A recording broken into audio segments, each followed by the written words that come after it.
عموماً ہماری عورتوں کے پاس ہوتا ہے، جس طرح ان کو حق مہر میں ملتا ہے یا ان کے ماں باپ ان کو جب ان کی رخصتی ہوتی ہے دیتے ہیں، اور سونا ہوتا ہے یہ عورت کا ہوتا ہے، تو اب قربانی عورت دے گی یا عورت پر واجب ہوگی یا اس کے شوہر پر واجب ہوگی۔ اور اسی طریقے سے جو جہیز کا سامان ہوتا ہے وہ عموماً وہ ماں باپ کہتے ہیں ہم نے اپنی بیٹی کو دیا ہے، تو وہ اسی بیٹی کی ملکیت ہوتی ہے، اسی بیوی کی، تو اب قربانی اس بیوی پر واجب ہوگی یا اس کے شوہر پر۔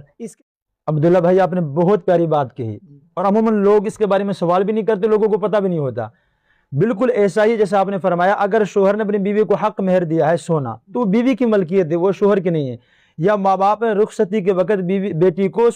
ہدیہ کے طور پہ سونا دی چاندی دی، وہ بیوی کا ہی ہے۔ اب لوگ ہم سے کے مسائل پوچھتے ہیں کہ میرے پاس 1 تولہ سونا ہے، تو میں ان سے یہی کہتا ہوں کہ وہ سونا آپ کے، آپ کی بیوی کا، کہ بیوی کا ہے، جب بیوی کا ہے تو پھر اس کا نصاب الگ شمار ہوگا، شوہر کا نہیں ہوگا۔ اسی طرح آپ نے بہت پیاری بات پوچھی کہ جہیز کے بارے میں، مرد کہہ رہا ہوتا ہے جب مسئلہ پوچھتے ہیں مفتی صاحب سے، میرا اتنا سامان اتنا سونا، تو وہ جہیز بھی بیٹی کا ہی ہے، یعنی بیوی کا ہے، یہ شوہر کا نہیں ہے۔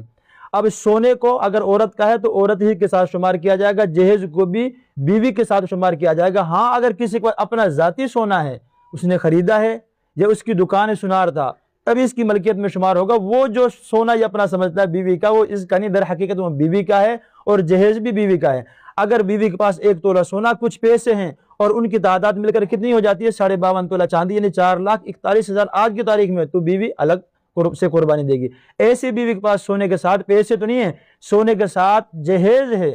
جو ضرورت سے میں نہیں آتا، بات ہو رہی جو ضرورت میں نہیں آ رہا، تو اس جہیز کی قیمت کو ملا کر، اس سامان کی قیمت کو ملا کے سونے کے ساتھ دیکھیں گے، اگر ان کی مجموعی تعداد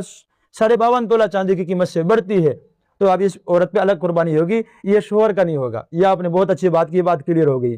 اسی طرح بہت سے لوگ ایسے ہیں کہ جن کے پاس سونا چاندی بھی نہیں ہے، نقدی نہیں ہے، لیکن کیا ہے، ان کے پاس انہوں نے کمیٹی ڈال رکھی ہے، یا سامان تجارت ہے، یا اسی طریقے سے ان کے گھر میں سکریب ہے۔ اگر کوئی ایسی چیز جو ضرورت سے زیادہ پورا سال استعمال نہیں ہوتی، برتن ہیں گھر کے، بیوی کا تو الگ ہوگا نا، اور سکریب ہے گھر میں، کوئی ایسے بہت سے اوزار پڑے ہیں جو کام میں نہیں آتے، بہت سی ٹوٹی پھوٹی چیزیں پڑی ہوئی ہیں جو مالیت رکھتی ہیں، اور اسی طریقے سے اس کی کمیٹی ڈال رکھی ہے۔ ان ساری چیزوں کو ہم دیکھیں گے، اگر ان کی قیمت ہوتی ہے 52.5 تولہ چاندی کے بقدر، تو اب اس پہ قربانی واجب ہے۔